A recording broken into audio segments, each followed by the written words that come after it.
বলছি আমাদের ছোট কিন্তু গুরুত্বপূর্ণ কাজের কথা। স্কুলে রান্না করে বর্জ্য দিয়ে কম্পোস্ট তৈরি করা।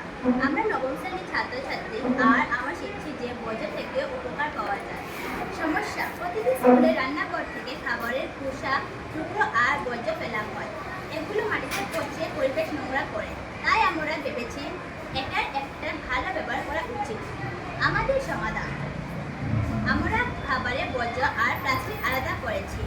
আমরা লাল কেঁচো আর মাটির আর শুকনো পাতা দিয়ে কম্পোস্ট বানানো গর্ত করেছি। আমরা শিখেছি কিভাবে বর্জ্য পচে ভালো সার হয়ে যায়। এই সার দিয়ে আমাদের স্কুলের বাগান আরো সুন্দর করে সবুজ হয়েছে।